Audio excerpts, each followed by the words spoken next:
Ini adalah cerita tentang gadis cantik ini tersesat dalam hutan dan tak sengaja menolong monyet putih ini hingga menjadi kaya raya. Mentari sore itu mulai tenggelam perlahan di balik pegunungan.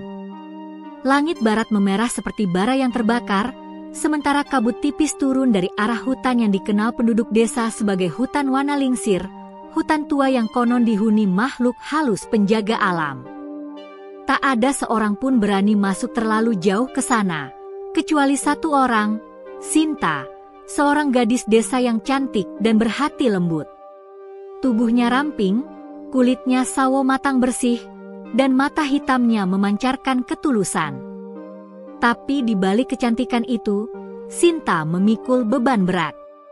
Sejak ayahnya meninggal karena tertimpa batang pohon di ladang, ibunya sakit-sakitan. Sinta harus bekerja di ladang, menumbuk padi untuk tetangga, bahkan menjual bunga di pasar hanya agar bisa membeli obat. Namun penyakit ibunya kali ini berbeda. Sudah 3 minggu demam tinggi tak kunjung reda. Dukun kampung bilang hanya akar pulau sari merah yang tumbuh di dalam hutan Wanalingsir yang bisa menjadi penawar. Banyak orang takut mencarinya, tapi Sinta tak punya pilihan lain. Ia rela menantang bahaya demi ibunya.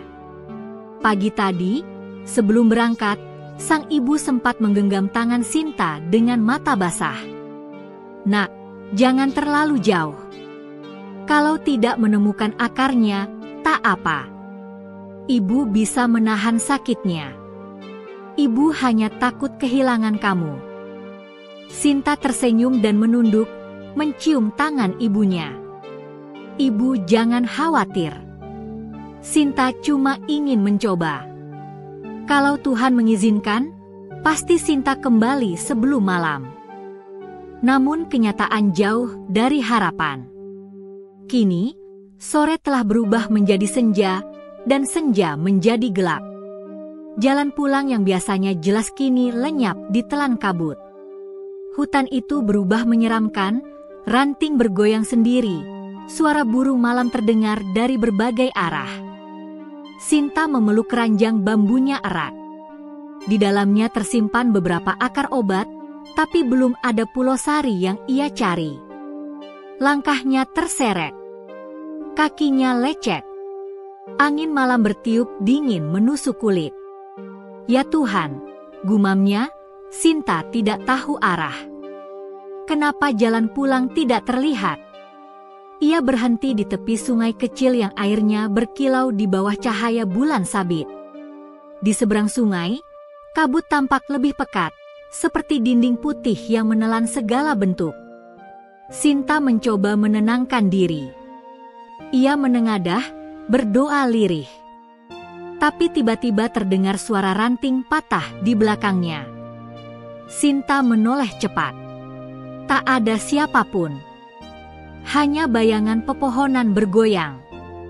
Ia menelan ludah, mencoba meyakinkan diri bahwa itu hanyalah angin. Namun saat ia berbalik hendak berjalan lagi, suara itu terdengar lagi, kali ini disertai suara tangisan lirih, seperti suara anak kecil yang tersesat. Tangisan itu aneh.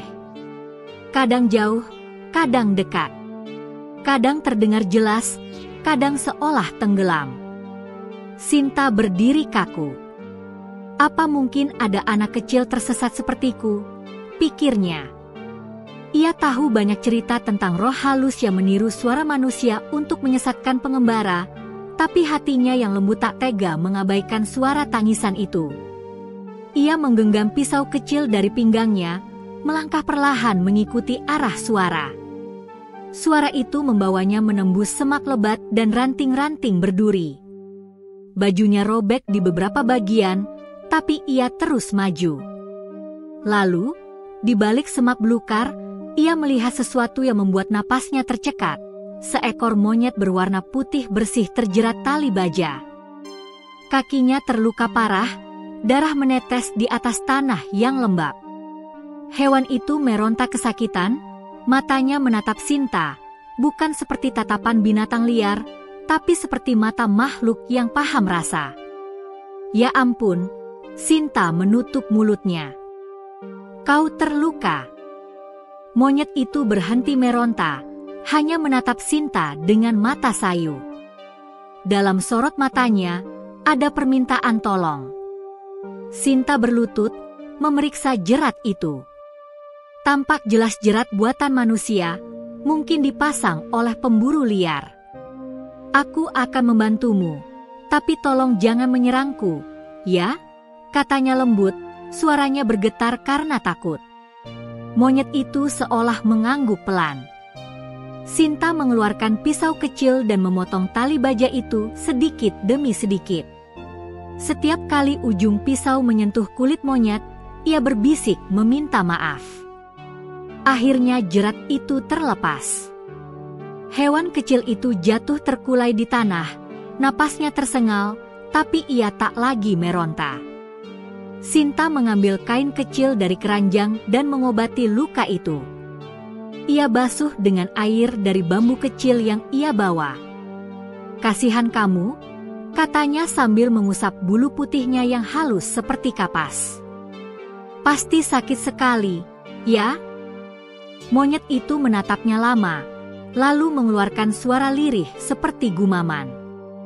Ia menyentuhkan kepala ke telapak tangan Sinta, seolah mengucapkan terima kasih. Sinta terdiam, hatinya hangat oleh perasaan aneh, seperti kedekatan yang sulit dijelaskan.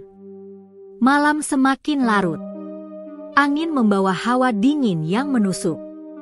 Sinta tahu ia tak mungkin keluar dari hutan sekarang. Ia mencari tempat berteduh dan menemukan sebuah pohon besar dengan lubang di batangnya. Di sana ia membuat api kecil dari ranting kering, duduk bersandar sambil menatap api yang menari di depan mata. Monyet putih itu duduk di dekatnya, melingkarkan ekor di tubuhnya. Mereka berdua diam dalam kehangatan api, di tengah sunyi hutan yang hanya diisi suara serangga malam. Sinta berbisik, "Kau tahu, aku seharusnya sudah di rumah sekarang. Ibu pasti cemas. Tapi mungkin Tuhan menuntunku ke sini untuk menolongmu." Monyet itu menatapnya, seolah memahami. Lalu ia memungut sesuatu dari semak, sebuah buah kecil berwarna emas keemasan, sebesar telur burung. Ia meletakkannya di depan Sinta. Sinta heran. "Apa ini? Kau memberikannya padaku?" Monyet itu mengangguk pelan. Sinta mengamati buah itu. Kulitnya halus, hangat, dan beraroma harum seperti bunga melati. Cahaya kecil memancar darinya, cukup untuk menerangi wajah Sinta. Ia menatap buah itu lama, merasa seolah ada sesuatu yang hidup di dalamnya. Tapi karena takut itu beracun, ia tak memakannya. Ia hanya menyimpannya di keranjangnya, lalu tersenyum pada monyet putih itu. "Terima kasih, aku tidak tahu kenapa kau memberikannya, tapi aku akan menjaganya." Malam kian dingin. Sinta mulai mengantuk. Ia bersandar di batang pohon, matanya perlahan terpejam. Dalam mimpinya, ia melihat sebuah lautan cahaya putih yang luas. Dari tengah cahaya itu muncul sosok samar, tinggi, bersinar seperti patung perak, namun lembut seperti kabut. Suara dalam hati Sinta terdengar. "Jangan takut kepada kegelapan, sebab kebaikanmu akan menjadi cahaya bagi jalanmu." Ketika ia terbangun, sinar matahari pagi menembus dedaunan. Hutan kini terasa berbeda, tak lagi menyeramkan, tapi tenang dan indah. Burung-burung berkicau, angin berhembus lembut. Sinta menoleh ke samping. Monyet putih itu sudah tidak ada. Yang tersisa hanyalah jejak kaki kecil di tanah yang mengarah ke hutan bagian dalam, dan di samping keranjangnya kini terdapat 3 buah keemasan serupa yang bercahaya lembut. Sinta terkejut. Ia memungut salah satunya. Buah itu terasa hangat di telapak tangannya, seolah berdenyut seperti jantung hidup. "Dia meninggalkannya untukku?" gumamnya tak percaya. Ia teringat pesan dalam mimpi. Ia tak tahu apa arti buah itu, tapi hatinya merasa ini bukan hal biasa. Ia berdiri, mengemasi barang-barangnya, lalu mencoba mencari jalan pulang. Aneh, jalan setapak yang semalam hilang kini tampak jelas. Seolah hutan sendiri menuntunnya keluar. Sepanjang jalan, ia merasa diawasi, tapi bukan dengan rasa takut. Lebih seperti ada pelindung tak terlihat yang mengiringinya. Sesampainya di pinggir hutan, Sinta menoleh sekali lagi. Di kejauhan, di antara pepohonan, ia melihat bayangan putih melompat dari satu cabang ke cabang lain, cepat, ringan, dan bercahaya di bawah sinar matahari pagi. Sinta tersenyum. Sampai jumpa lagi, monyet kecil. Semoga kita bertemu lagi suatu hari nanti. Ia tak tahu, dari balik pepohonan jauh di dalam hutan, sepasang mata putih bercahaya menatap kepergiannya dengan penuh kasih. Suara lembut bergema di udara, hanya bisa didengar oleh daun dan angin. Hati suci telah ditemukan, keajaiban akan segera dimulai. Pagi itu udara terasa lebih hangat dari biasanya. Sinar matahari memantul lembut di atas embun yang menempel di dedaunan. Setelah semalam menghabiskan malam di tengah hutan penuh ketakutan, kini Sinta melangkah ringan, seolah ada kekuatan tak terlihat yang menuntun langkahnya. Burung-burung berkicau di atas dahan, dan jalan yang semalam lenyap kini terbentang jelas di depan mata. Tak jauh di depannya, terdengar aliran air sungai kecil. Sinta mencuci muka di sana, meneguk airnya, dan merasakan kesegaran yang luar biasa. Entah mengapa, tubuhnya terasa sangat bertenaga, seolah rasa lelah dan sakit semalam lenyap begitu saja. Ia menatap ke dalam keranjang bambu yang dibawanya. Di sana, buah-buah kecil berwarna emas itu masih memancarkan cahaya lembut, seperti logam mulia yang hidup. Ada 3 buah, masing-masing seukuran telur burung, kulitnya halus dan beraroma wangi seperti bunga melati bercampur madu. Sinta mengusapnya perlahan. "Apa sebenarnya kau? Buah ajaib," gumamnya. Ia ingat wajah monyet putih itu, mata beningnya yang seperti menatap jauh ke dalam hatinya.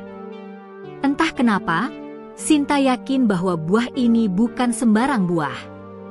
Ada pesan yang disampaikan lewat benda kecil itu, meski ia belum tahu apa artinya. Dengan hati-hati, ia menutup keranjang itu dengan daun besar dan melanjutkan perjalanan pulang. Langkahnya semakin cepat, sebab pikirannya dipenuhi bayangan wajah ibunya yang sakit di rumah. Setiap kali memikirkan ibunya, air matanya hampir jatuh. Ia berharap masih sempat menyelamatkannya. Pulang ke rumah. Menjelang tengah hari, kabut mulai menipis. Di kejauhan tampak atap rumah-rumah desa. Sinta berlari kecil, menembus ladang kering dan jalan tanah, hingga akhirnya tiba di rumahnya, rumah sederhana dari anyaman bambu, beratap rumbia yang sudah mulai lapuk. "Bu," panggilnya dengan napas tersengal. Tak ada jawaban. Ia panik, segera masuk ke dalam rumah. Di dalam, suasana hening. Di atas tikar lusuh, tampak ibunya, Mak Darmi, terbaring lemah. Wajahnya pucat, tubuhnya panas, napasnya berat seperti orang menahan nyeri di dada. "Bu," Sinta berlutut di sampingnya, menggenggam tangan ibunya yang dingin. "Sinta sudah pulang. Sinta bawa obat." "Maaf, Sinta terlambat." Ibunya membuka mata sedikit. Senyum kecil muncul di wajahnya. "Kamu selamat, Nak?" "Iya, Bu." "Sinta baik-baik saja." Sinta mengeluarkan akar-akar yang ia kumpulkan dari hutan dan segera merebusnya. Sementara air mendidih di tungku, matanya terarah pada keranjang bambu yang masih tertutup daun. Ia teringat buah emas pemberian monyet putih. Hatinya berdebar. Ia membuka tutup daun itu perlahan. Cahaya lembut dari buah itu memenuhi ruang gelap rumah mereka. Bahkan ibunya yang berbaring sakit sempat menatap ke arah cahaya itu dengan wajah heran. Apa itu, Sinta? Buah? Entah dari mana asalnya, Bu. Tapi monyet putih yang kutolong tadi malah memberikannya padaku. Buah berwarna emas? Iya, Bu. Lihat ini. Ibunya menatap dengan mata lemah tapi penuh rasa ingin tahu. Indah sekali, seperti cahaya surga, katanya lirih. Tapi, apakah aman? Sinta menggeleng pelan. Sinta juga tidak tahu. Tapi entah kenapa, Sinta merasa buah ini baik. Rasanya seperti sesuatu yang diberkati. Ia menggigit bibir, ragu.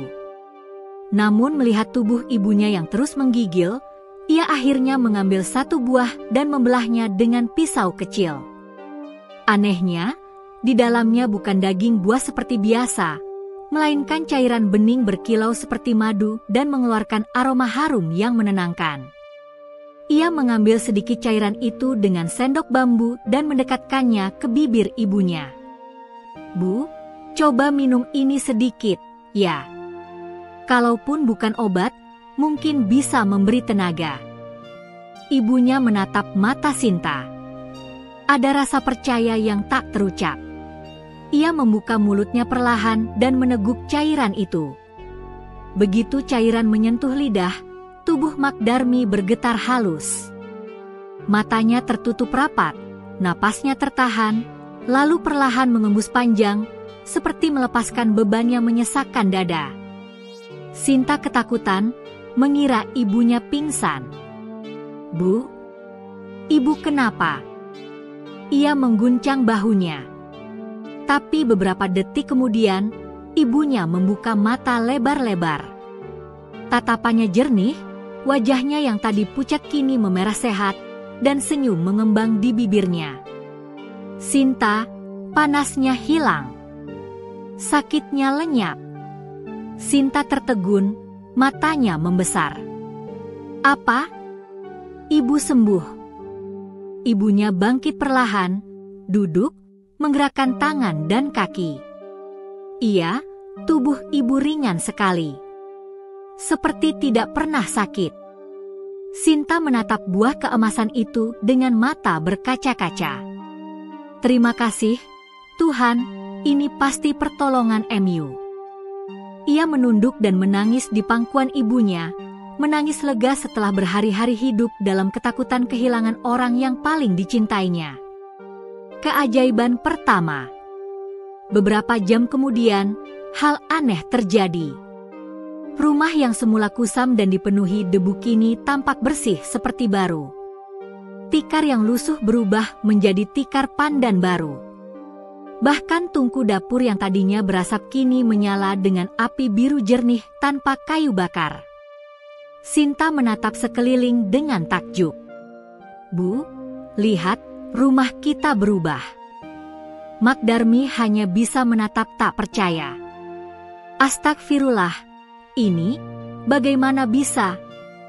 Ketika mereka keluar rumah, rumput liar di halaman telah berganti bunga-bunga kecil berwarna putih yang belum pernah tumbuh di desa itu. Seekor kupu-kupu emas beterbangan di sekitar mereka. Udara terasa harum dan segar. Sinta teringat kembali pesan dalam mimpinya semalam. Kebaikan sekecil apapun akan kembali padamu dengan berlipat ganda. Ia menatap langit biru di atas rumah dan berbisik, "Terima kasih, monyet putih. Aku tidak tahu siapa kau sebenarnya, tapi aku berutang nyawa pada kebaikanmu." Bisik iri dari desa. Namun keajaiban yang terlihat oleh mata manusia tidak selalu disambut bahagia.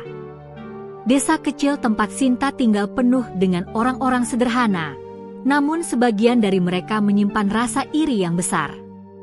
Ketika mereka melihat Sinta dan ibunya tiba-tiba sehat dan rumahnya tampak lebih bagus, desas-desus pun mulai muncul. Katanya dia pergi ke hutan terlarang sendirian. Mungkin dapat pesugihan dari jin. Benar, aku dengar rumahnya bercahaya malam-malam. Itu pasti bukan hal baik. Cantik-cantik, tapi main sihir. Jangan-jangan dia sudah dikuasai roh hutan. Sinta tidak tahu bahwa setiap kata itu beredar dari mulut ke mulut, menyulut rasa curiga di seluruh desa. Hanya beberapa orang yang masih peduli padanya, di antaranya Pak Lurah Wirya, kepala desa yang sudah tua tapi bijak. Ia memanggil Sinta suatu sore ketika gadis itu datang ke balai desa membeli garam. "Sinta," katanya dengan nada lembut namun tajam, "aku dengar ibumu sembuh mendadak. Benarkah?" "Benar, Pak Lurah. Ini keajaiban dari Tuhan." "Keajaiban? Atau sesuatu yang lain?" Nada suaranya membuat Sinta gugup. "Tidak, Pak. Sinta hanya menolong seekor monyet putih yang terjerat perangkap di hutan. Lalu hewan itu memberikan buah emas ini." Ia membuka keranjangnya, menunjukkan satu buah yang masih tersisa. Pak Lurah memandangnya lama, matanya menyipit. Cahaya dari buah itu memantul di wajahnya. Ia menelan ludah. "Buah ini luar biasa. Aku belum pernah melihatnya." Sinta tidak tahu apa itu, "Pak. Tapi buah ini menyembuhkan ibu Sinta." Pak Lurah menutup keranjang itu dengan cepat, seolah takut silau. "Jaga baik-baik buah itu, Nak. Tapi hati-hati. Kadang keajaiban bisa berubah menjadi ujian." Sinta mengangguk sopan dan pamit pulang, tanpa tahu bahwa dari balik tiang balai desa, dua orang pemburu liar diam-diam mendengarkan percakapan mereka. Salah satu berbisik pada temannya, "Buah emas dari monyet putih? Itu pasti harta gaib. Kalau kita dapatkan, kita bisa kaya." Temannya mengangguk serakah. "Besok malam kita ikuti dia." Tanda dari langit. Malam itu, setelah ibunya tertidur, Sinta duduk di depan rumah sambil menatap bulan purnama. Cahaya perak menembus dedaunan kelapa, membuat bayangan menari di tanah. Ia memegang buah keemasan terakhir di tangannya. Satu buah sudah dimakan ibunya, satu lagi ia tanam di belakang rumah, dan yang terakhir ini masih ia simpan. "Apa aku harus makan ini juga?" gumamnya. "Atau kau ingin aku memberikannya kepada orang lain?" Tiba-tiba angin berhembus lembut. Dari arah pepohonan, terdengar suara samar, suara monyet putih yang dikenalnya. Ia menoleh cepat. Di antara bayangan daun, ia melihat sosok kecil berwarna putih melompat perlahan ke arah tepi hutan, lalu berhenti dan menatapnya. Sinta berdiri. Kau kembali." Sosok itu tidak bicara, tapi melambaikan tangannya, atau lebih tepatnya, menggerakkan tangannya seperti memberi isyarat agar Sinta mengikutinya. Hatinya berdebar. Ia menoleh sebentar ke rumah, memastikan ibunya masih tidur, lalu mengambil lentera dan mengikuti arah monyet putih itu. Langit malam semakin terang, bintang-bintang berkelip di antara awan tipis. Hutan yang kemarin menakutkan kini terasa damai. Suara jangkrik seolah menjadi musik pengiring langkah Sinta. Ia menapaki jalan setapak sampai tiba di tepi air terjun kecil yang tersembunyi. Airnya jernih, berkilau di bawah cahaya bulan. Monyet putih itu duduk di atas batu besar, menatapnya lembut. Sinta mendekat perlahan. "Terima kasih atas pertolonganmu," katanya lirih. "Buahmu menyembuhkan ibuku." Monyet itu menatapnya lama, lalu menunduk, seolah senang mendengar kabar itu. Ia kemudian menunjuk ke arah air terjun. Di bawah pancuran air, cahaya samar berkilau di dalam kolam. Sinta menatapnya bingung. "Apa maksudmu?" Monyet itu hanya menatapnya lagi, kemudian perlahan melangkah mundur dan lenyap dalam kabut malam. Sinta berdiri di tepi air, menatap pantulan bulan di permukaannya. Lalu tanpa sadar, ia merasakan dorongan aneh untuk menyentuh air itu. Saat ujung jarinya menyentuhnya, riak kecil muncul, dan cahaya dari bawah air semakin terang, seperti sesuatu yang sedang menunggu ditemukan. Hari demi hari berlalu setelah keajaiban itu. Desa Lembah Sari kembali ramai oleh cerita tentang Sinta dan ibunya. Tak ada yang bisa memahami bagaimana seorang perempuan tua yang hampir mati bisa pulih dalam semalam. Bahkan tabib desa datang memeriksa dan hanya bisa menggeleng. Tak ada obat di dunia yang bekerja secepat itu, katanya pelan. Namun Sinta hanya tersenyum. Ia tidak bisa menjelaskan kebenaran yang bahkan dirinya sendiri belum sepenuhnya pahami. Buah keemasan itu kini tinggal satu. Dua lainnya sudah ia berikan kepada ibunya, dan keduanya lenyap setelah sang ibu sembuh. Sinta menyimpannya di dalam kotak kayu kecil peninggalan ayahnya. Setiap kali ia membuka kotak itu, buah itu memancarkan cahaya hangat, seperti napas kehidupan yang berdenyut pelan. Malam hari, saat seluruh desa tertidur, Sinta sering duduk di depan jendela, menatap bulan sambil menggenggam buah itu. Kadang ia berbisik lirih. "Monyet putih, di mana kau sekarang? Apa kau baik-baik saja?" Suatu malam, saat angin berhembus lembut, Sinta mendengar sesuatu dari arah halaman belakang, suara ranting patah, lalu derap langkah kecil. Ia menoleh cepat. Bulan purnama menggantung besar di langit, menerangi halaman dengan cahaya perak. Tepat di bawah pohon jambu, seekor monyet putih berdiri tegak menatapnya. Matanya bersinar lembut, seperti malam pertama kali mereka bertemu. Sinta terlonjak, nyaris menjatuhkan buah di tangannya. Kau kembali." Monyet itu mendekat perlahan, melompat ke jendela dan duduk di ambangnya. Tak ada ketakutan, hanya kedamaian. Seolah rumah itu memang tempatnya. Sinta berjongkok, menatapnya dengan mata berair. "Aku pikir aku tak akan melihatmu lagi. Terima kasih untuk buah itu. Kau menyelamatkan ibuku." Monyet itu mengeluarkan suara lirih, lalu mengulurkan tangan kecilnya, menyentuh pipi Sinta. Dalam sekejap, sesuatu yang hangat mengalir, bukan hanya sentuhan, tapi juga rasa syukur dan kedekatan yang aneh. Lalu monyet itu melompat turun, berjalan menuju pintu, dan menoleh seperti meminta Sinta mengikutinya. Sinta terdiam sejenak, menoleh ke kamar ibunya yang sudah tertidur. "Baiklah," gumamnya, tapi hanya sebentar. Ia menyelimuti diri dengan selendang tipis dan mengikuti langkah makhluk itu keluar dari halaman. Mereka berjalan melewati pematang sawah yang diterangi bulan. Embun malam menempel di kakinya, udara terasa dingin namun menenangkan. Monyet putih berjalan tanpa suara, seolah hafal setiap batu dan akar di jalannya. Tak lama, mereka tiba di tepi hutan Wanalingsir, tempat yang dulu membuat Sinta gemetar ketakutan. Tapi malam ini, hutan itu berbeda. Tak ada kabut, tak ada suara menyeramkan. Hutan itu seolah hidup dan ramah. Monyet putih berhenti di bawah pohon besar, lalu menatap ke arah tanah. Sinta memperhatikan dan menyadari sesuatu. Di antara akar-akar pohon itu muncul cahaya lembut. Ia berjongkok dan mengusap tanah. Di bawah lapisan lumut tipis, tampak batu putih kecil berbentuk hati yang bersinar samar. Sinta menyentuhnya.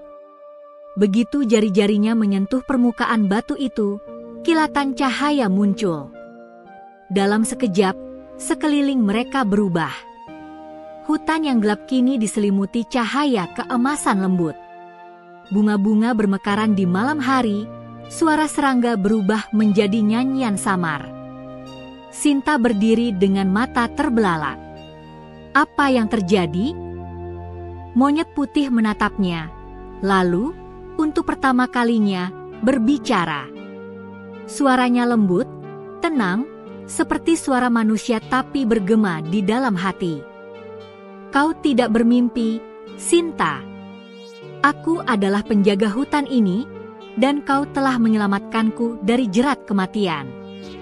Aku datang bukan sekadar untuk berterima kasih, tapi untuk mengembalikan kebaikanmu dengan kebenaran yang selama ini tersembunyi. Sinta membeku. Kau bicara. Monyet itu tersenyum samar. Manusia hanya melihat apa yang tampak. Tapi kebaikan sejati membuka mata kepada hal-hal yang tak kasat mata. Buah yang kuberikan padamu bukan hanya penawar penyakit, tapi juga simbol keikhlasan.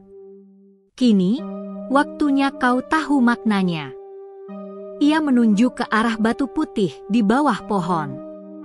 Ini adalah batu penjaga arwah alam. Dahulu, hutan ini dijaga oleh roh kebaikan yang memelihara keseimbangan bumi dan manusia. Tapi keserakahan manusia membuat ikatan itu pudar. Aku adalah perwujudannya. Selama berabad-abad aku mencari satu jiwa manusia yang berhati murni agar keseimbangan bisa dipulihkan. Kau, Sinta, adalah jiwa itu. Sinta terdiam lama. Ia ingin percaya, tapi sulit. Tapi aku hanya gadis desa biasa. Aku tak punya kekuatan apapun. Monyet itu menggeleng. Kekuatan terbesar bukanlah sihir, tapi kasih yang tulus. Kau menolong tanpa pamrih, bahkan kepada makhluk yang kau tak kenal. Karena itu, alam mempercayaimu. Cahaya di sekitar mereka makin kuat. Tiba-tiba dari dalam pohon besar itu muncul bentuk cahaya menyerupai perempuan dengan rambut panjang seperti kabut perak. Suaranya lembut namun dalam. Sinta, anak bumi yang berhati bersih. Aku adalah penunggu Wana Lingsir. Dulu hutan ini subur dan makmur, tapi kini dirusak manusia. Pohon ditebang, sungai dikotori, binatang diburu. Aku telah lama menunggu seseorang seperti dirimu. Sinta menunduk, tubuhnya gemetar di hadapan cahaya itu. Aku tak tahu apa yang harus kulakukan. Ikuti nuranimu, kata roh itu. Bantulah hutan ini tumbuh kembali. Dalam setiap kebaikan yang kau lakukan, alam akan membalasnya. Ketika cahaya itu menghilang, hutan kembali gelap. Monyet putih menatap Sinta dengan lembut. Kau akan mengerti perlahan.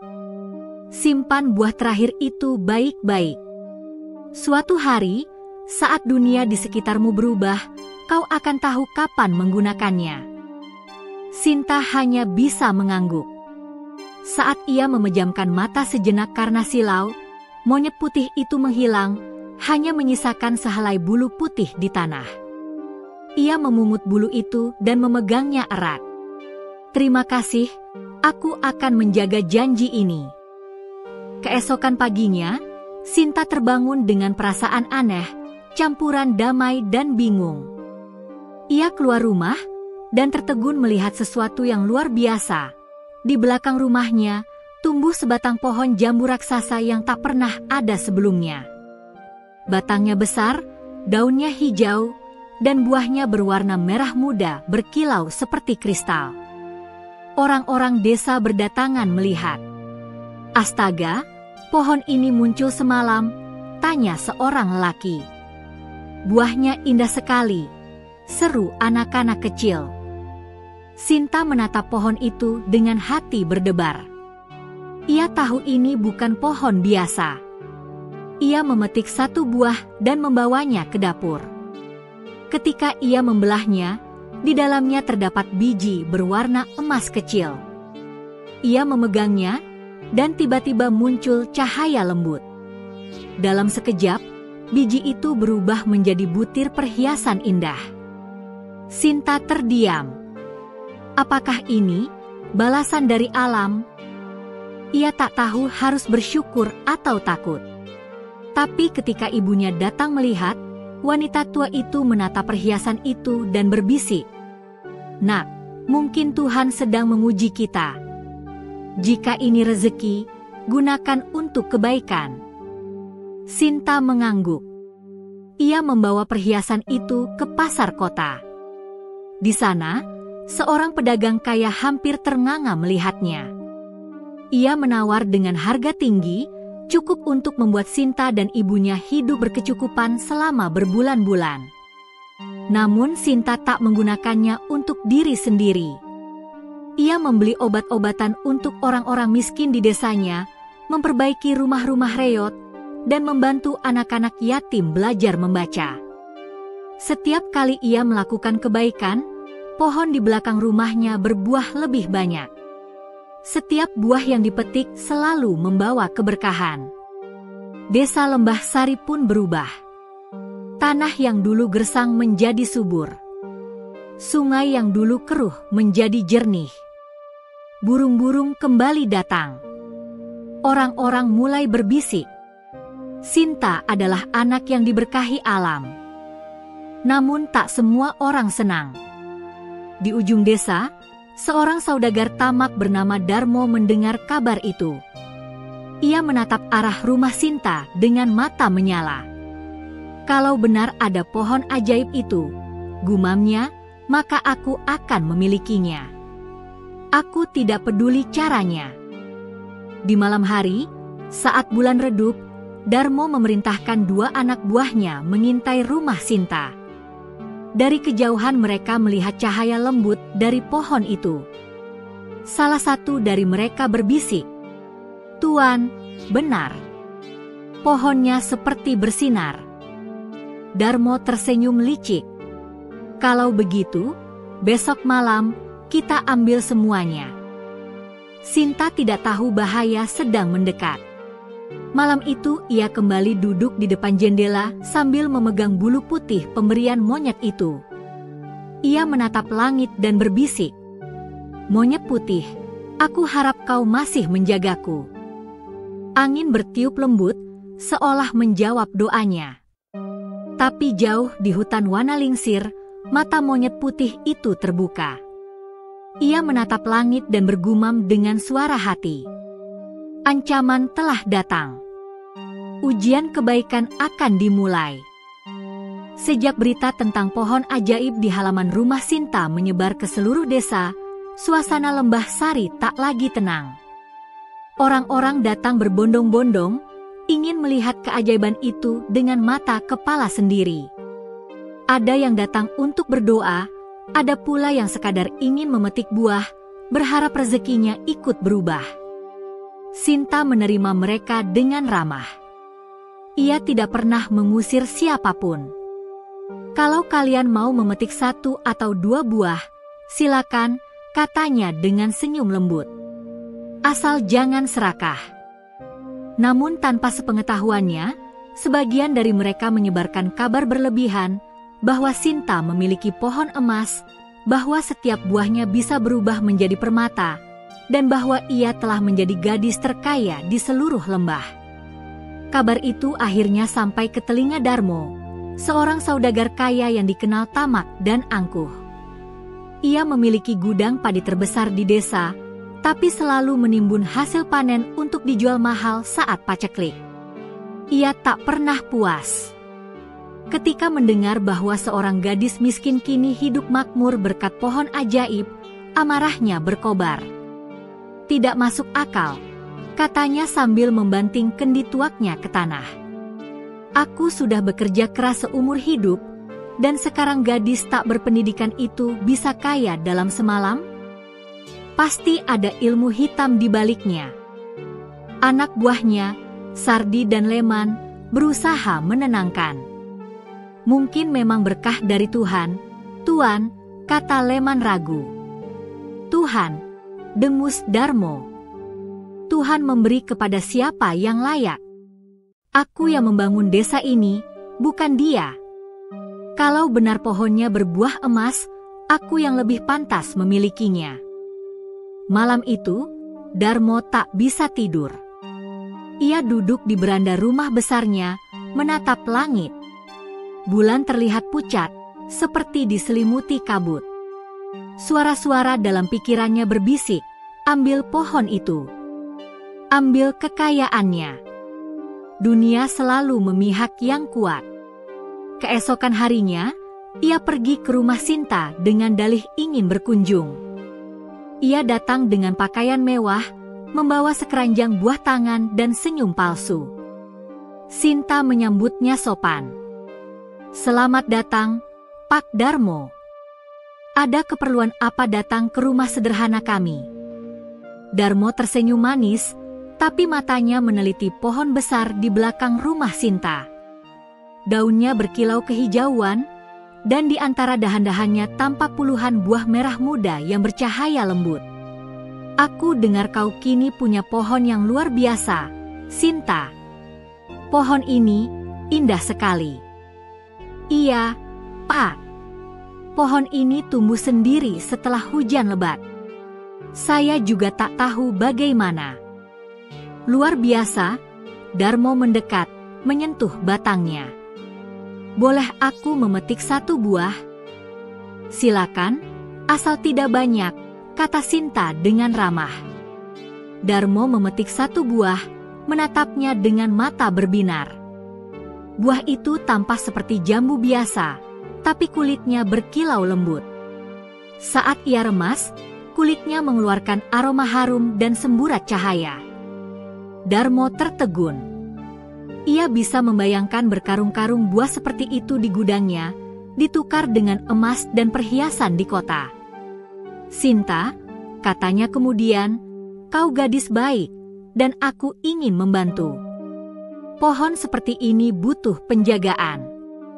Bagaimana kalau aku membeli pohon ini darimu? Aku akan bayar mahal, cukup untuk membuatmu tak perlu bekerja seumur hidup." "Maaf, Pak Darmo," jawab Sinta lembut, "tapi pohon ini bukan milikku. Ia tumbuh dengan izin Tuhan. Saya hanya menjaganya." Darmo tersenyum kaku. "Kau menolak tawaranku? Saya tidak bisa menjual yang bukan milik saya." Senyumnya berubah menjadi dingin. "Baiklah, Sinta. Tapi ingat kata-kataku, dunia ini milik mereka yang berani mengambil kesempatan." Ia pergi dengan langkah berat. Tapi dalam hati, api keserakahannya sudah menyala. Malam berikutnya, Darmo memanggil Sardi dan Leman ke gudang padinya. "Kita akan ambil pohon itu malam ini," katanya tegas. "Kalau tak bisa menebangnya, kita cabut akarnya." "Tapi Tuan," kata Sardi cemas, "kata orang, hutan di sekitar rumah Sinta dijaga makhluk halus. Ada cahaya-cahaya aneh tiap malam." "Omong kosong," bentak Darmo. "Itu hanya cerita orang bodoh. Kalian takut pada monyet putih dan dongeng? Aku yang akan memimpin malam ini. Siapkan kapak." Ketika bulan mencapai puncaknya, 3 bayangan bergerak diam-diam menuju rumah Sinta. Angin malam berdesir lembut, tapi hawa di sekitar rumah terasa berbeda, seolah udara menahan napas. Sinta dan ibunya sudah tertidur. Pohon ajaib itu berdiri tegak, daunnya bergemerisik lembut diterpa angin. Darmo dan anak buahnya mengendap-endap ke halaman. "Cepat," bisik Darmo. "Kita potong dari batang bawahnya." Sardi mengayunkan kapak. Brak! Suara logam bertemu kayu. Tapi anehnya, bilah kapak justru patah. Tak ada bekas gores sedikit pun di batang pohon. "Apa-apaan ini?" seru Darmo kesal. Ia mengambil kapak lain dan memotong sendiri. Brak! Kali ini, api kecil muncul dari batang pohon, menyambar ujung kapaknya hingga membara. Darmo terpekik dan menjatuhkannya. Angin tiba-tiba berputar kencang, dedaunan beterbangan, dan dari atas pohon terdengar suara tawa aneh, lembut tapi menggema di seluruh halaman. Ketiganya menatap ke atas, dan mata mereka terbelalak. Di atas dahan tertinggi, seekor monyet putih duduk menatap mereka, matanya bersinar keemasan. "Ah, apa itu?" Sardi gemetar. "Makhluk itu nyata," bisik Leman. Monyet itu melompat turun, mendarat di depan mereka dengan gerakan halus. Ia berdiri tegak, menatap Darmo tajam. Suara bergema di udara, bukan dari mulutnya, tapi langsung di dalam pikiran mereka. "Kalian datang membawa niat buruk. Pohon ini bukan untuk dijarah." Darmo menelan ludah, tapi mencoba tegar. "Aku hanya ingin sedikit bagianku. Semua orang berhak atas kekayaan alam ini." "Bukan dengan keserakahan," jawab monyet putih itu. "Kau menanam benih tamak, maka yang tumbuh hanyalah kehancuran." Tiba-tiba angin bertiup sangat kencang. Tanah di sekitar mereka bergetar, dan akar-akar pohon menjalar keluar, melilit kaki Sardi dan Leman. Mereka berteriak panik. Darmo mencoba kabur, tapi tanah di depannya terbelah, memuntahkan cahaya putih menyilaukan. Dari cahaya itu muncul bayangan sosok perempuan berambut kabut, roh penjaga hutan yang pernah ditemui Sinta. "Manusia tamak," suara roh itu menggema, "kebaikan tak bisa dirampas. Kau ingin emas, maka emas akan menjadi kutukanmu." Tangan roh itu melambai. Dalam sekejap, gelang emas di tangan Darmo berubah menjadi ular kecil berkilau yang melilit lengannya dengan keras. Ia berteriak kesakitan dan lari terbirit-birit ke arah hutan, diikuti anak buahnya yang menjerit ketakutan. Pagi harinya, warga desa menemukan mereka di tepi sungai, pucat, tubuh penuh lumpur, dan matanya kosong. Tak ada yang tahu apa yang sebenarnya terjadi malam itu. Darmo sejak hari itu tak pernah lagi berani mendekati rumah Sinta, dan konon setiap kali ia melihat sesuatu berwarna putih, tubuhnya gemetar ketakutan. Sementara itu, Sinta terbangun karena suara angin yang aneh di malam itu. Ia keluar rumah dan melihat daun-daun pohon masih bergoyang meski udara tenang. Di bawahnya, monyet putih berdiri menatapnya. "Kau menjagaku lagi," bisik Sinta pelan. Monyet itu mengangguk. Keserakahan adalah racun yang tak akan hilang dari dunia manusia. Tapi jangan takut, Sinta. Selama hatimu tetap bersih, alam akan melindungimu. Sinta mendekat, berlutut di hadapan makhluk itu. "Aku tidak tahu bagaimana membalasmu." "Kau sudah melakukannya," jawab monyet putih. "Dengan setiap kebaikanmu kepada sesama, kau menjaga keseimbangan yang dulu hilang." Ia kemudian menunjuk ke arah hutan. "Namun perjalananmu belum selesai. Akan datang masa di mana kebaikanmu diuji lebih besar lagi, bukan oleh keserakahan, tapi oleh cinta dan pengorbanan." Sinta menatapnya heran. "Apa maksudmu?" Monyet itu hanya tersenyum samar. "Kau akan tahu saat waktunya tiba." Lalu ia melompat ke dahan, dan dalam sekejap menghilang ke dalam kabut pagi yang mulai turun. Sinta berdiri memandangi langit yang mulai memerah di ufuk timur. Ia memegang bulu putih di tangannya yang kini berpendar lembut. "Aku tak tahu ujian apa yang akan datang," gumamnya, "tapi aku akan menjalaninya dengan hati yang sama seperti dulu, dengan keikhlasan." Dari kejauhan, burung-burung beterbangan, dan suara seruling samar terdengar dari dalam hutan, lagu alam yang menandakan sesuatu yang suci baru saja terjadi. Air terjun itu begitu memukau. Pancuran airnya jatuh dari tebing tinggi seperti tirai kristal yang berkilau di terpa cahaya pagi. Gemericiknya lembut tapi juga kuat, seolah menggema dari masa lalu. Udara di sekitarnya begitu sejuk dan harum, campuran aroma bunga liar, tanah basah, dan semerbak dedaunan yang baru disiram embun. Sinta berdiri di tepi bebatuan licin itu dengan hati berdebar. Ia masih belum sepenuhnya percaya bahwa dirinya, seorang gadis desa miskin, kini berdiri di tempat yang nyaris tak mungkin dijangkau manusia biasa. Di belakangnya, Hanapati, sosok monyet putih raksasa dengan mata berkilau keemasan, berdiri tegak. Meski besar dan gagah, wajahnya menenangkan, penuh kebijaksanaan.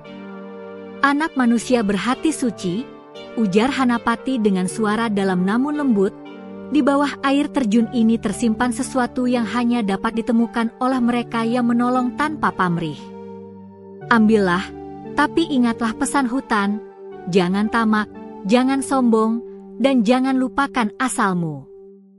Sinta menunduk hormat, jantungnya berdebar semakin kencang. "Apa yang harus aku lakukan, Hanapati?" tanyanya dengan suara bergetar. Hanapati menunjuk ke tengah pusaran air yang jatuh di dasar tebing. "Masuklah ke sana.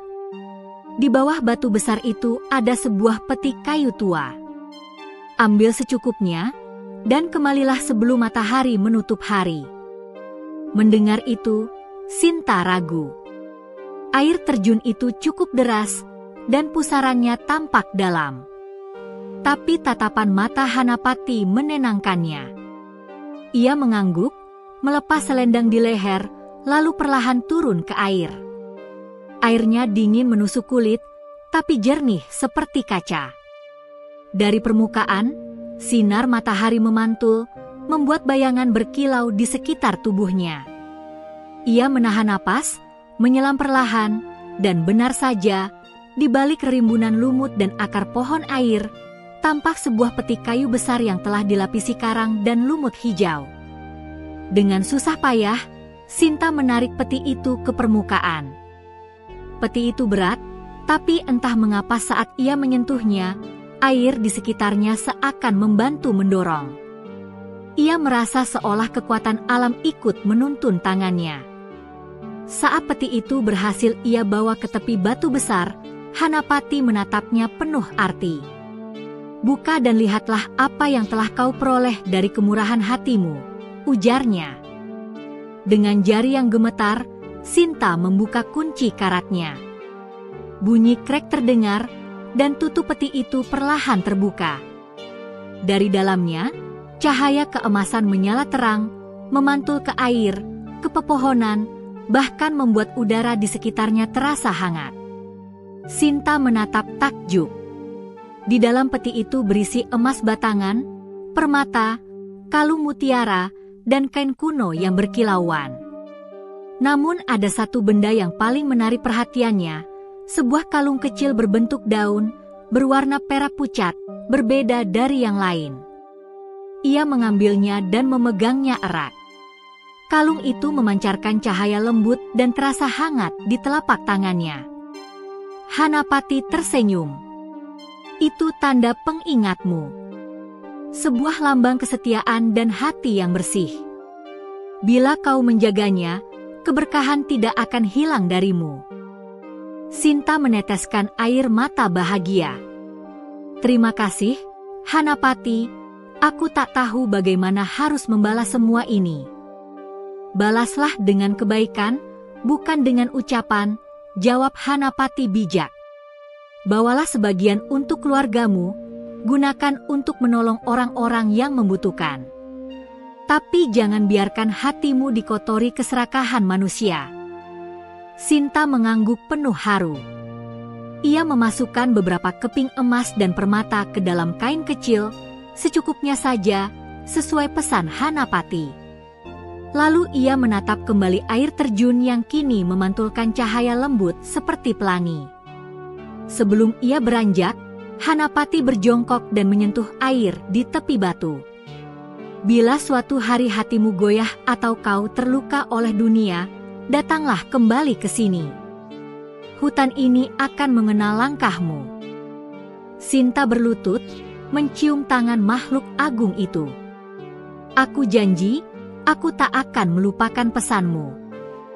Hanapati tersenyum, lalu tubuhnya berubah menjadi cahaya putih yang berputar pelan, kemudian lenyap bersama kabut air terjun. Yang tersisa hanyalah suara gemericik air dan aroma melati liar yang menguar lembut di udara. Sinta berdiri terpaku lama, merasakan campuran bahagia, kagum, dan haru yang sulit dijelaskan. Ia tahu hidupnya tak akan sama lagi. Dengan langkah hati-hati, ia menuruni jalan setapak di hutan, membawa pulang harta secukupnya dan hati penuh syukur. Namun saat tiba di pinggiran desa, semua mata memandangnya. Bajunya basah kuyup, wajahnya berseri, dan di tangannya terdapat bungkusan kain yang tampak berat. Orang-orang berbisik, ada yang iri, ada yang heran, dan sebagian menuduhnya telah melakukan hal yang mencurigakan. Sinta tidak menanggapi. Ia langsung menuju rumahnya yang sederhana. Ibunya terkejut melihat anaknya datang dengan selamat. "Nak, kau dari mana saja?" Ibu cemas semalaman. Sinta memeluk ibunya erat. "Ibu, aku menemukan sesuatu, tapi aku takkan lupa siapa aku." Ia membuka bungkusan kecil itu, memperlihatkan beberapa keping emas dan perhiasan. Sang ibu menatapnya tak percaya. Air matanya jatuh. "Tuhan, dari mana semua ini?" Sinta tersenyum lembut. "Dari hati yang percaya dan tangan yang menolong, Bu." Dengan emas itu, Sinta memperbaiki rumah mereka yang roboh. Ia membeli obat terbaik untuk ibunya, memperbaiki sumur tua agar bisa digunakan warga, dan membantu tetangga yang miskin. Namun, tidak semua orang bersyukur.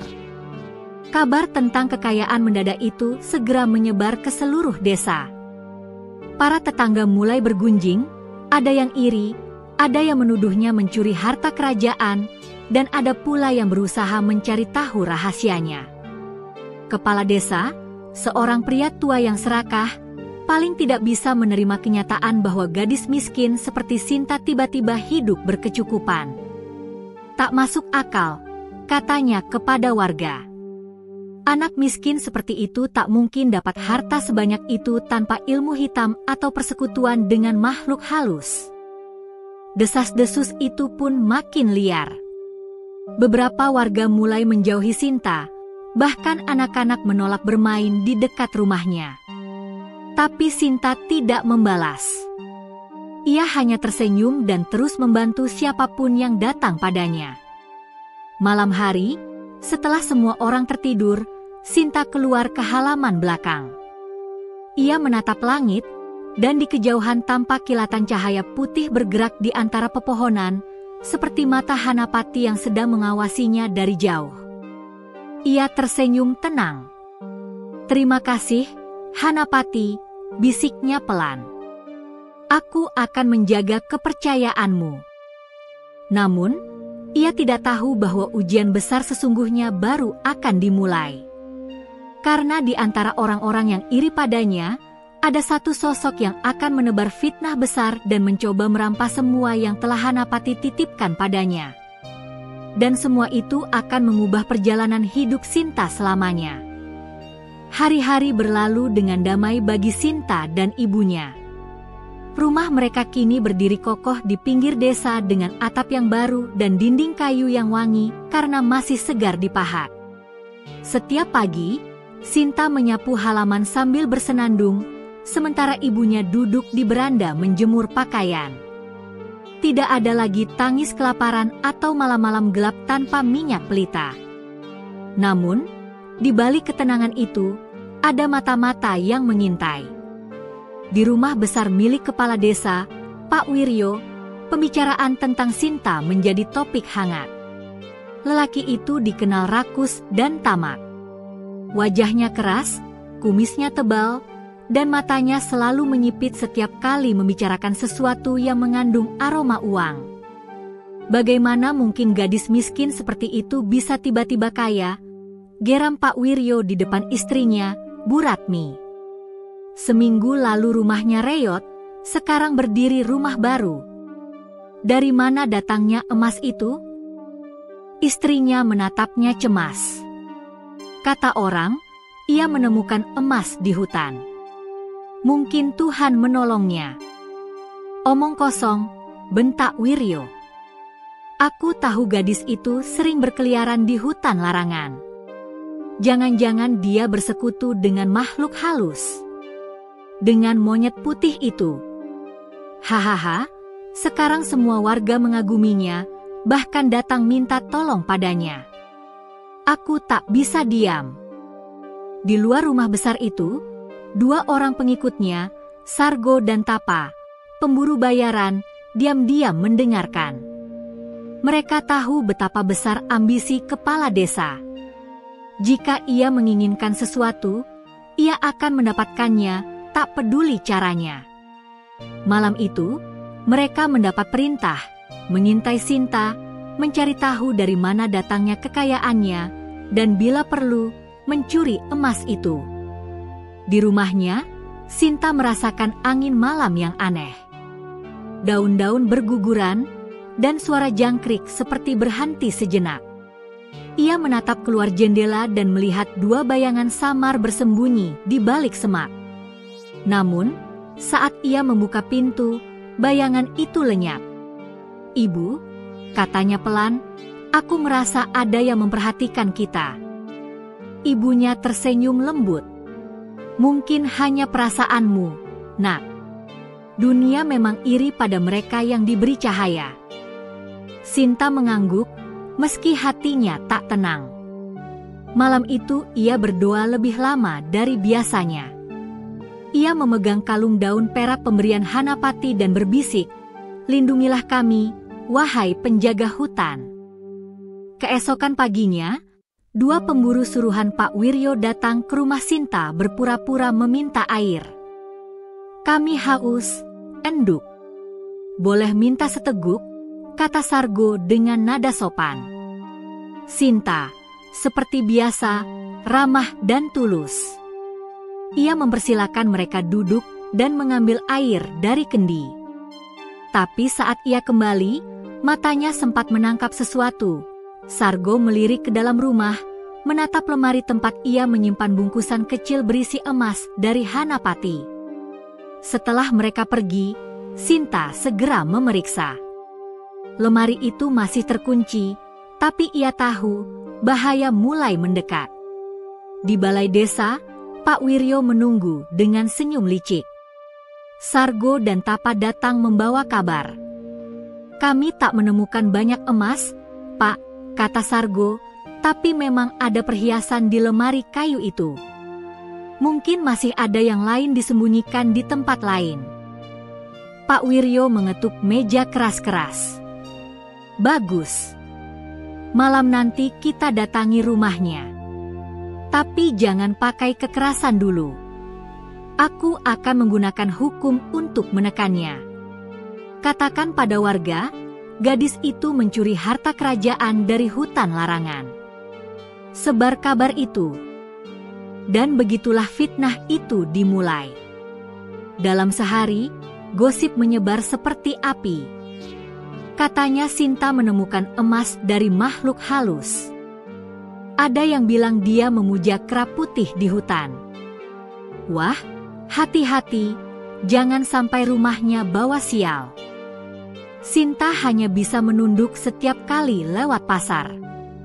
Orang-orang yang dulu tersenyum padanya kini menjauh, beberapa bahkan memaki diam-diam. Tapi Sinta menolak membalas kebencian dengan kebencian. Ia terus membantu siapapun yang datang, bahkan yang mencacinya. Sampai akhirnya, suatu sore, Pak Wiryo datang bersama beberapa warga dan penjaga desa. "Sinta," serunya lantang dari depan pagar. "Atas nama desa ini, kami ingin memeriksa rumahmu." Ibunya keluar dengan wajah bingung. "Ada apa, Pak Kepala Desa?" "Kami menerima laporan," kata Wiryo dengan nada sombong, bahwa anakmu menyembunyikan harta kerajaan dan menjalin hubungan dengan makhluk halus penghuni hutan. Itu pelanggaran adat. Sinta menatapnya tajam tapi tetap sopan. Pak, semua yang saya miliki datang dari kebaikan hati alam. Tidak ada yang saya curi. Namun Wiryo tertawa dingin. Ah, tentu saja pencuri akan berkata begitu. Ia memberi isyarat pada anak buahnya. Mereka masuk tanpa izin, membongkar lemari, dan menemukan bungkusan kain kecil berisi beberapa keping emas. Hah, ini dia buktinya, seru Wiryo, mengangkat emas itu tinggi-tinggi. Dari mana kau dapat ini? Hah? Sinta menjawab tegas, itu pemberian dari tempat suci di hutan. Aku hanya mengambil secukupnya atas izin penjaga hutan. Penjaga hutan? Wiryo mengejek. Atau makhluk halus yang kau sembah? Ini bukti bahwa kau menggunakan pesugihan. Demi keamanan desa, aku usir kau dan ibumu mulai malam ini. Suasana jadi ricuh. Beberapa warga mencoba membela Sinta, tapi kebanyakan diam, takut pada kekuasaan kepala desa. Ibunya menangis, memohon ampun, namun Wiryo tetap keras. Sinta memeluk ibunya erat. Air matanya menetes, tapi suaranya tenang. Baik, Pak. Jika memang begitu kehendak desa, kami akan pergi. Tapi ingat, kebenaran tak bisa dikubur. Ia menatap mata Wiryo dengan tatapan yang dalam, bukan kebencian, tapi belas kasihan. Tatapan itu justru membuat kepala desa gelisah, seolah hatinya diguncang oleh sesuatu yang ia tak mengerti. Malam itu, dengan membawa beberapa pakaian dan bungkusan kecil, Sinta dan ibunya meninggalkan desa. Bulan separuh menggantung di langit, menerangi jalan hutan yang sunyi. Angin berhembus lembut, seakan memanggil mereka menuju tempat yang lebih damai. Setelah berjalan jauh, mereka tiba di tepi sungai, tempat Sinta dulu pertama kali melihat monyet putih itu. Airnya berkilau, dan di kejauhan terdengar suara lembut, bukan suara hewan, tapi seperti bisikan alam yang menenangkan. Dari balik kabut muncul sosok Hanapati, dalam wujud monyet putih bercahaya. Tubuhnya tampak lebih lembut kali ini, dan matanya penuh kasih. Jangan bersedih, anak manusia, suaranya bergema lembut. Kebenaran selalu diuji dengan fitnah. Tempatmu bukan di antara mereka yang tamak, tapi di tengah alam yang suci. Sinta meneteskan air mata. Mereka mengusirku, Hanapati. Aku tidak tahu harus kemana. Hanapati mengulurkan tangannya, dan dari tanah muncul sebuah rumah indah dari cahaya, berdinding bambu berkilau, atap daun rumbia yang memantulkan sinar bulan, dan taman kecil dengan bunga yang bercahaya di malam hari. Tinggallah di sini, ujar Hanapati. Hutan ini akan menjagamu. Dari sinilah kehidupan baru dimulai. Sinta memeluk ibunya dan tersenyum untuk pertama kali setelah malam yang panjang. Ia tahu Tuhan tidak meninggalkannya. Hutan, yang dulu ia takuti, kini menjadi rumahnya. Hanapati menatap langit dan berbisik, orang yang teraniaya akan dijaga oleh semesta. Dan sejak malam itu, Sinta resmi menjadi bagian dari hutan, hidup dalam damai bersama alam, sementara di desa, kebencian mulai berubah menjadi rasa bersalah.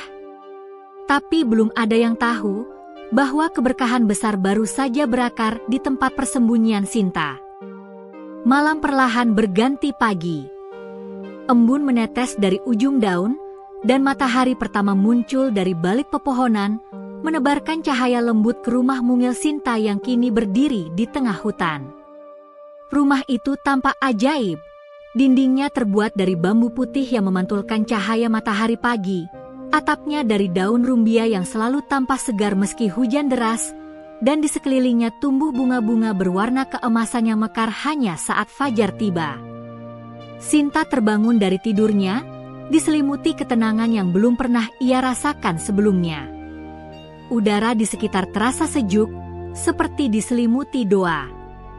Burung-burung berkicau riang, rusa-rusa kecil berlarian di halaman, dan dari jendela ia melihat seekor kelinci putih duduk di bawah pohon, seolah menunggu ia menyapa.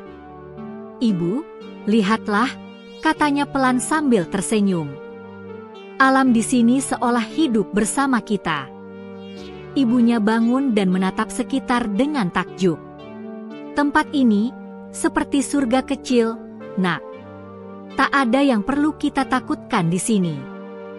Namun Sinta tahu, keindahan itu bukan sekadar anugerah.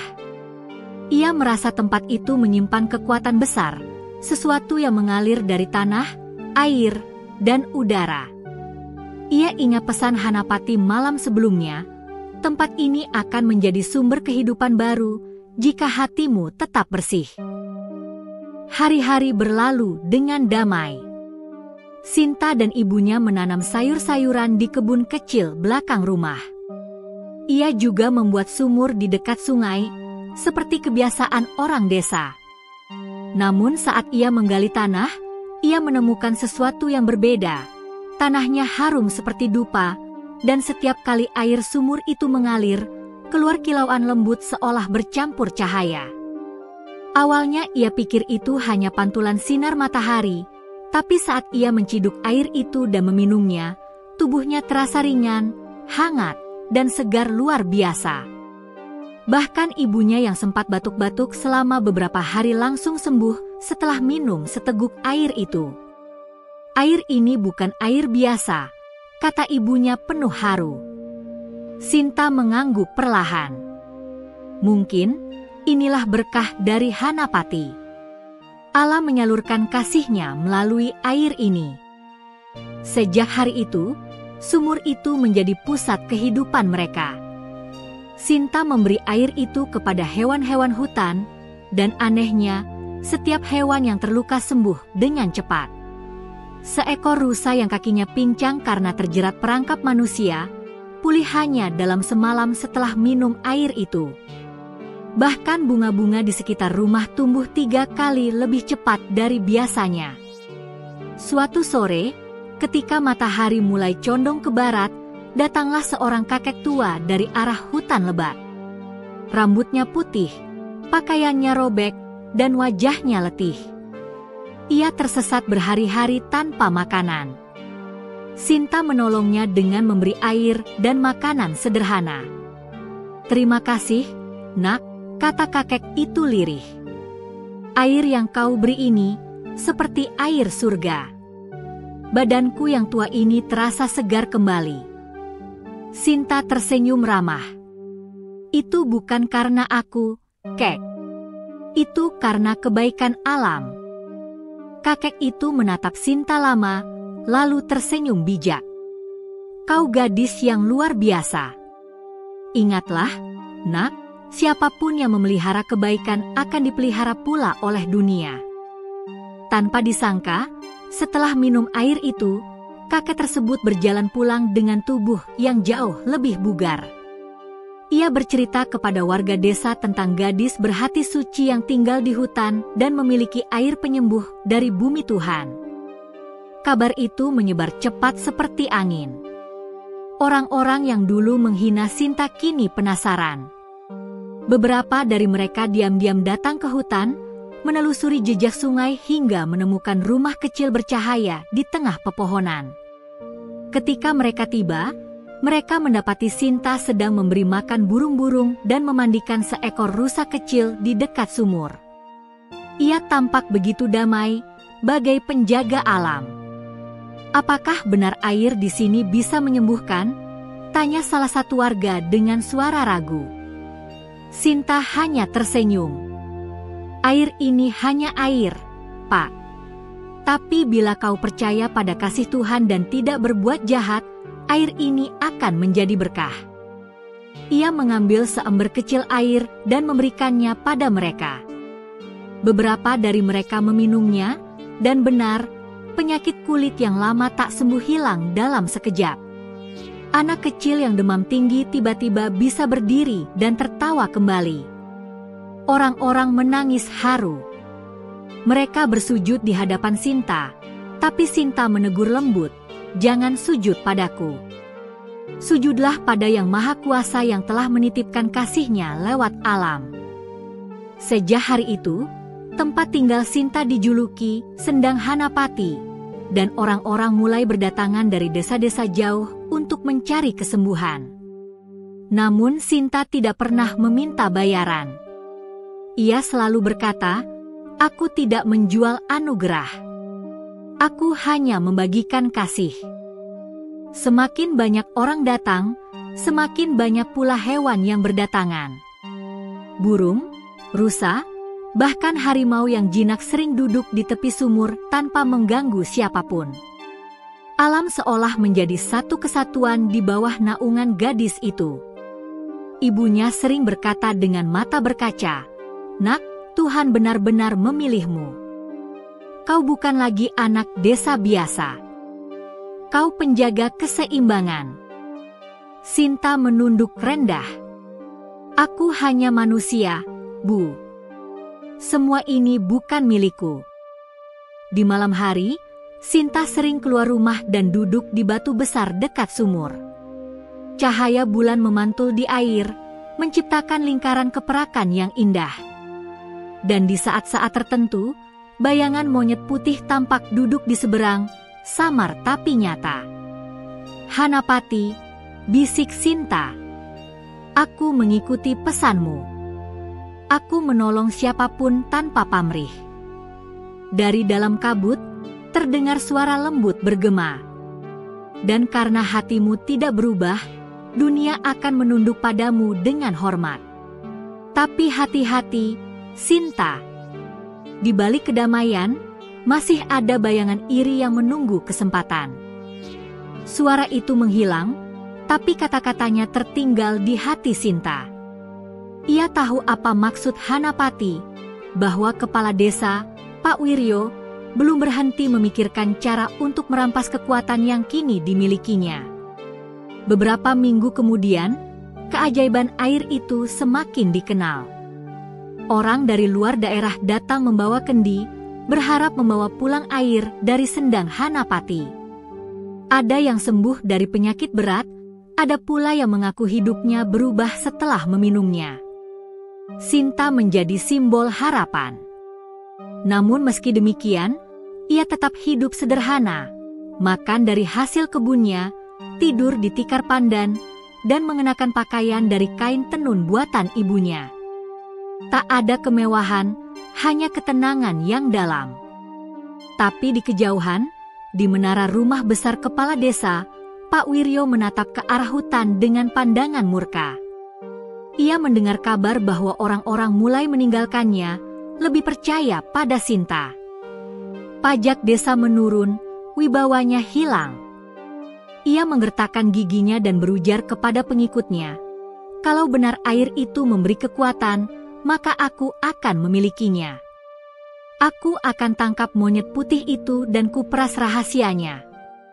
Dunia akan tahu bahwa kekuasaan ada di tanganku, bukan di tangan gadis miskin itu." Rencana jahat mulai tumbuh di hatinya. Dan di tengah hutan yang damai, Sinta tak menyadari bahwa badai besar sedang menunggu untuk menguji kemurnian hatinya sekali lagi. Malam itu, angin bertiup lembut di sela pepohonan hutan. Suara jangkrik berpadu dengan desir dedaunan menciptakan harmoni alam yang menenangkan. Di sebuah gubuk kecil yang diterangi cahaya obor, terlihat Sinta duduk termenung. Ia masih teringat peristiwa siang tadi, ketika hutan seolah hidup dan membisikkan sesuatu kepadanya.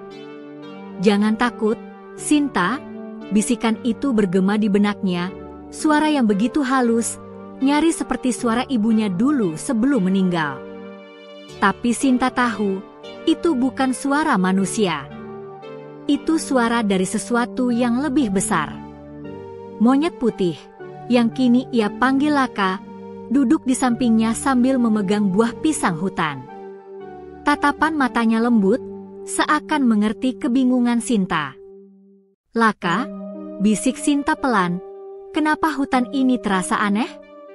Seolah ada yang mengamatiku, tapi bukan makhluk jahat." Laka menatapnya lama. Kemudian, dengan gerakan lambat, ia menunjuk ke arah luar gubuk. Sinta mengikutinya. Di luar sana, pohon-pohon bergoyang perlahan walau tak ada angin. Dan di antara gemerisik daun, terdengar suara seperti nyanyian lembut, bahasa yang tak bisa dimengerti, namun penuh ketenangan. Sinta menggenggam kalung pemberian Laka, kalung dari batu giok kehijauan yang ia dapatkan 2 malam lalu setelah menolongnya dari jebakan. Kalung itu bersinar samar-samar setiap kali hutan berbisik. "Apakah ini penanda?" gumam Sinta, heran. Laka mengangguk perlahan. Ia lalu berlari kecil ke arah sungai di belakang gubuk. Sinta mengikuti. Saat mereka tiba di tepi sungai, airnya tampak berkilau tak seperti biasa, seperti cermin yang memantulkan langit malam penuh bintang. Dan di permukaan air itu, perlahan muncul bayangan wajah seorang perempuan tua berambut putih panjang. "Anak manusia," suara lembut itu terdengar dari air, membuat Sinta tertegun. "Engkau telah menolong penjaga kami. Maka hutan ini akan menolongmu." Sinta mundur 1 langkah, hatinya berdebar. "Siapa? Siapa engkau?" tanyanya terbata. Perempuan itu tersenyum samar. "Aku adalah roh penjaga hutan ini. Kami telah mengawasi manusia selama berabad-abad. Tapi jarang sekali ada manusia yang berhati murni seperti dirimu." Sinta menunduk. "Aku hanya ingin membantu. Aku tidak tahu kalau Laka ternyata makhluk penjaga." "Justru itu yang membuatmu layak," jawab suara itu. "Kebaikan yang lahir tanpa pamrih akan membuka gerbang keberkahan." Tiba-tiba, angin berputar mengelilingi Sinta. Daun-daun beterbangan, membentuk pusaran kecil yang bercahaya hijau. Laka menatap takjub. Dalam sekejap, di hadapan mereka muncul sebuah peta dari cahaya, melayang di udara. Di peta itu tergambar jalur menuju sebuah tempat dengan tanda berkilau emas. "Tempat apa itu?" tanya Sinta pelan. "Itulah hati hutan," jawab roh itu. "Tempat di mana Allah memberikan hadiah kepada yang tulus. Tapi hati-hati, banyak yang tersesat mencari tanpa pernah kembali.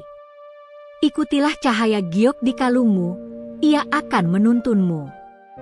Cahaya itu perlahan memudar, air sungai kembali tenang. Sinta masih berdiri terpaku, sementara Laka menatapnya sambil mengeluarkan suara lirih, seolah berkata, "Kita harus pergi ke sana." "Apakah kau ingin aku ikut, Laka?" tanya Sinta sambil tersenyum ragu. Laka mengangguk cepat. Malam itu juga mereka memutuskan berangkat.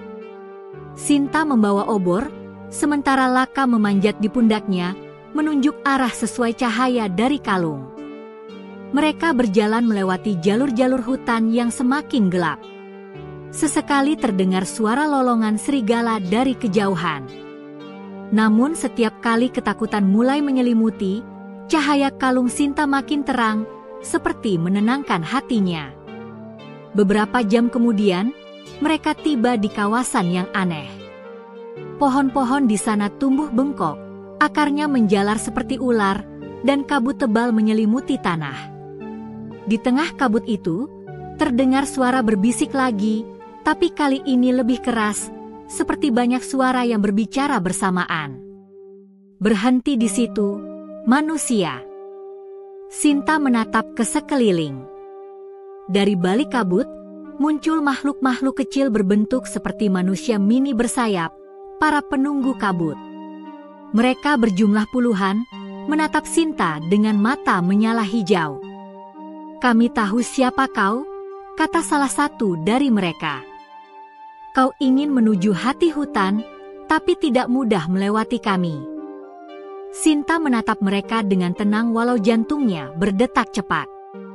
Aku tidak ingin mengganggu. Aku hanya ingin menemukan apa yang telah dijanjikan hutan kepadaku. Makhluk kecil itu mendekat, lalu menatap Laka. Ia tiba-tiba menunduk hormat. Kau? Laka, pelindung putih? Jadi gadis ini adalah yang terpilih? Laka mengangguk perlahan. Makhluk-makhluk itu segera berbisik satu sama lain. Setelah beberapa saat, pemimpin mereka berkata, "Baiklah, kami akan membuka jalan. Tapi ingat, ujian di depan tidak hanya menguji keberanian, tapi juga hati. Jika hatimu mulai gelap oleh keserakahan, hutan ini akan menelannya." Kabut perlahan menyingkir. Jalan kecil menuju dalam hutan terbuka, diterangi sinar bulan yang menembus pepohonan.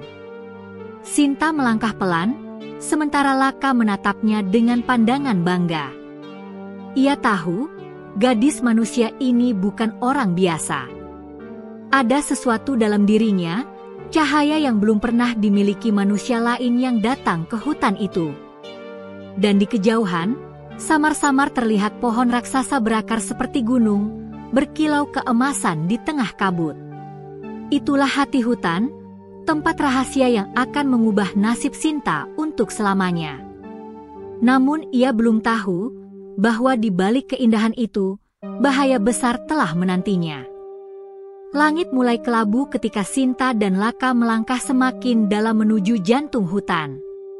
Udara berubah dingin, dan angin berhembus membawa aroma tanah basah bercampur bunga liar yang belum pernah Sinta cium sebelumnya. Cahaya kalung giok di lehernya makin kuat, menuntun langkah-langkah kecil mereka ke arah pohon raksasa yang terlihat di kejauhan.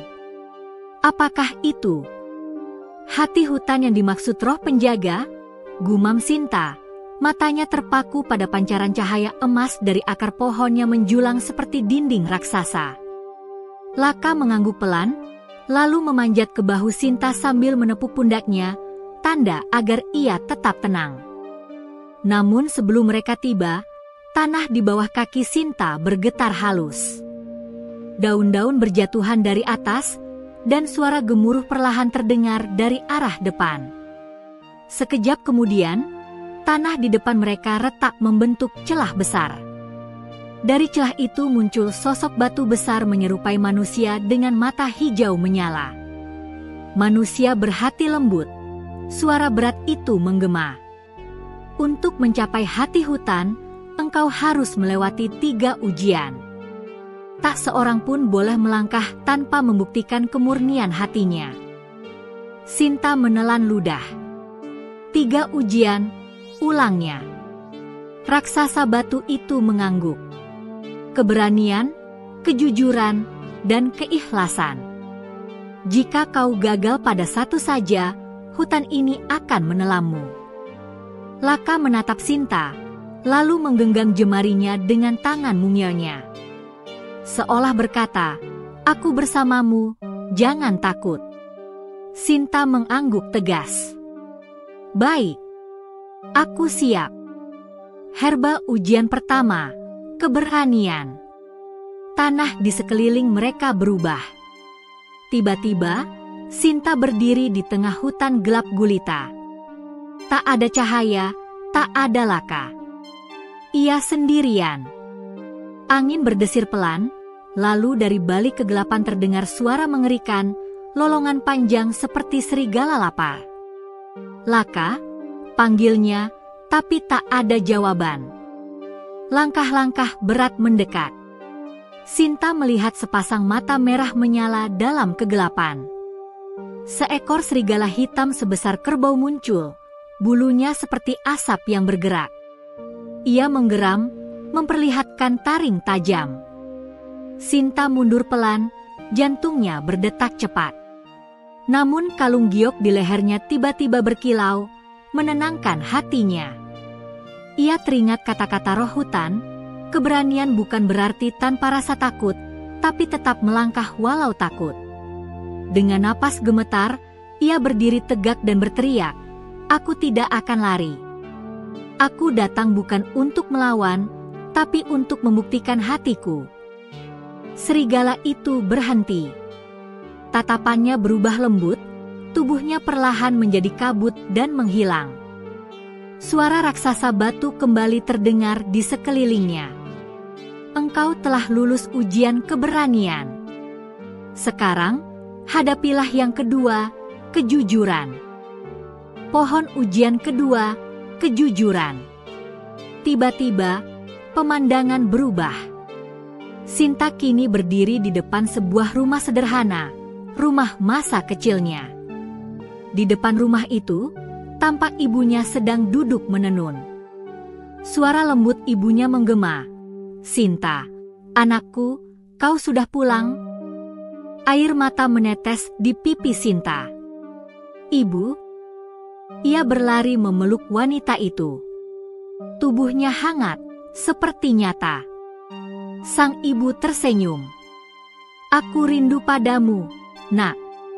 Tapi, jawab dengan jujur. Jika kau bisa kembali hidup bahagia bersamaku di sini, tapi harus meninggalkan hutan dan laka, apakah kau mau?" Pertanyaan itu membuat dada Sinta sesak. Ia menatap wajah ibunya yang penuh kasih, sesuatu yang telah ia rindukan bertahun-tahun. Namun di saat bersamaan, bayangan laka terlintas di benaknya, makhluk kecil yang ia tolong tanpa pamrih, teman yang setia menemaninya di hutan penuh misteri. Sinta menarik napas panjang. "Aku ingin bersamamu, Bu, tapi aku tidak bisa mengkhianati sahabatku. Aku harus menyelesaikan perjalanan ini. Aku mencintaimu, tapi aku tidak boleh menipu hatiku." Sang ibu tersenyum lembut. "Itulah jawaban yang benar, anakku. Kau telah jujur pada hatimu." Sekejap kemudian, rumah itu menghilang bagai kabut. Sinta kini kembali berdiri di hadapan raksasa batu yang tersenyum tipis. "Ujian kedua telah kau lewati. Batu permata ujian ketiga, keikhlasan." Untuk ujian terakhir, raksasa batu itu membuka tanah di hadapannya, membentuk kolam bening. Di dasar kolam itu, tampak sebuah peti kecil berisi emas dan permata. Suara menggema di udara. "Ambillah, dan ujianmu berakhir. Tapi jika kau mengambilnya, laka akan lenyap selamanya. Pilihlah, manusia, harta atau sahabatmu." Sinta terdiam. Dadanya terasa berat. Ia menatap pantulan dirinya di air, lalu menunduk menatap laka yang kini muncul di sampingnya. Monyet putih itu menatap dengan mata sendu, seolah berkata, "Jangan pikirkan aku, Sinta. Aku sudah bahagia kau selamat." Air mata mengalir deras di wajah Sinta. Ia menggenggam tangan kecil laka erat-erat. "Tidak, aku tidak akan mengorbankanmu. Aku datang ke sini bukan untuk emas atau kemewahan. Aku hanya ingin membalas kebaikanmu dan menemukan makna hidupku." Ia lalu memutar tubuh, meninggalkan kolam itu tanpa menoleh. Saat langkahnya menjauh, kolam tersebut tiba-tiba bersinar terang. Suara lembut bergema dari langit. "Engkau telah memilih dengan ikhlas. Ujianmu selesai, wahai manusia berhati suci." Tanah bergetar lagi, tapi kali ini dengan lembut. Pohon raksasa di depan mereka memancarkan cahaya keemasan yang sangat terang hingga menembus seluruh hutan. Raksasa batu berlutut di hadapan Sinta dan Laka. "Mulai hari ini, engkau adalah sahabat hutan. Alam akan menjagamu, sebagaimana kau menjaganya." Dari akar pohon itu, muncul butiran kristal emas yang melayang mengelilingi Sinta. Laka bersinar terang, tubuhnya berubah menjadi sedikit lebih besar dan bermahkota cahaya di kepalanya. Sinta memejamkan mata, merasakan hangat yang menenangkan mengalir di seluruh tubuhnya. Saat ia membuka mata, hutan tampak lebih indah dari sebelumnya. Burung-burung bernyanyi, bunga-bunga bermekaran dalam sekejap, dan sinar matahari menembus pepohonan seperti ribuan bintang. Namun Sinta belum tahu bahwa anugerah yang ia terima bukan hanya untuk dirinya sendiri. Cahaya yang kini tinggal di dalam kalung gioknya akan membuka pintu besar menuju takdirnya, menjadi manusia yang membawa keberkahan bagi banyak orang. Pagi menjelang di hutan yang kini tampak bagaikan surga dunia. Kabut tipis menari di antara cahaya matahari yang menembus dedaunan, dan embun masih menempel di pucuk-pucuk rumput. Sinta berdiri di bawah pohon raksasa, hati hutan, yang kini berkilau lembut, seolah menyambut hari baru setelah malam panjang penuh ujian. Di sampingnya, Laka, monyet putih yang setia menemaninya sejak awal, kini tampak berbeda. Bulunya bukan lagi putih polos, tetapi berkilau keperakan, seperti sinar bulan yang terperangkap dalam tubuh seekor makhluk suci. Di kepalanya tumbuh lingkaran cahaya tipis, tanda bahwa ia bukan sekadar hewan, melainkan penjaga sejati hutan kuno. Sinta memandangi Laka dengan mata berkaca-kaca. Kau berubah," katanya lirih. Laka menatapnya sambil tersenyum. Ya, kali ini benar-benar tersenyum. Suaranya, yang selama ini hanya berupa isyarat, kini terdengar jelas, lembut, dan penuh wibawa. "Bukan aku yang berubah, Sinta. Hatimulah yang membuat dunia di sekitarmu berubah." Sinta tertegun. "Kau bisa bicara?" Laka mengangguk. "Sejak awal aku bisa. Tapi aku memilih diam, karena hanya manusia berhati tulus yang bisa mendengar suara kami, para penjaga hutan. Kau telah membuktikan dirimu. Keberanian, kejujuran, dan keikhlasanmu telah membuka mata alam. Sekarang saatnya kau menerima berkah yang dijanjikan." Tiba-tiba, tanah di bawah mereka bergetar pelan. Dari akar-akar hati hutan, muncul bunga-bunga kristal berwarna emas. Kelopaknya terbuka satu persatu, dan dari dalamnya keluar kepingan cahaya yang berputar-putar di udara. Cahaya itu lalu masuk ke dalam kalung giok Sinta, membuatnya bersinar lebih terang dari sebelumnya. "Apa ini, Laka?" tanya Sinta, masih terpesona. "Itulah hadiah dari langit dan tanah," jawab Laka. "Segala yang kau sentuh dengan niat tulus akan berubah menjadi kemakmuran. Alam akan selalu melindungimu. Tapi gunakanlah kekuatan itu hanya untuk kebaikan." Sinta menggenggam kalung itu dengan hati-hati. Ia bisa merasakan hangat mengalir dari batu giok ke tubuhnya, menyatu dengan napasnya, dengan jiwanya. Ia menatap sekeliling, burung-burung beterbangan, bunga-bunga bermekaran serentak, dan hewan-hewan kecil keluar dari persembunyian mereka. Semua tampak bahagia. Namun di balik keindahan itu, Sinta sadar sudah saatnya ia kembali ke dunia manusia. Bunga sakura kembali ke desa. Beberapa hari kemudian, Sinta dan Laka berjalan menembus batas hutan.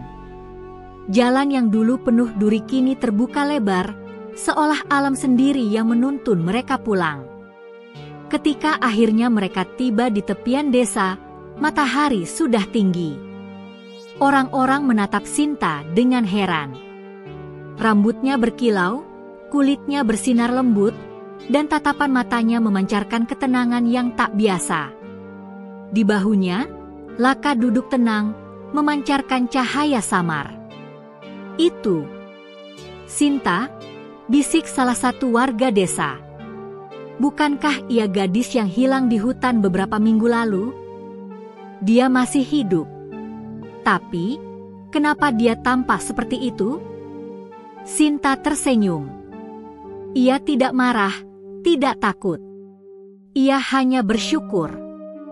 Dengan lembut, ia berjalan ke rumah tua tempat ibunya dulu tinggal. Rumah itu kini kosong, rapuh dimakan waktu. Ia menyentuh dinding bambunya, dan sesuatu yang ajaib terjadi. Bambu-bambu yang lapuk itu perlahan berubah menjadi emas murni. Namun Sinta segera menarik tangannya dan berbisik, "Cukup."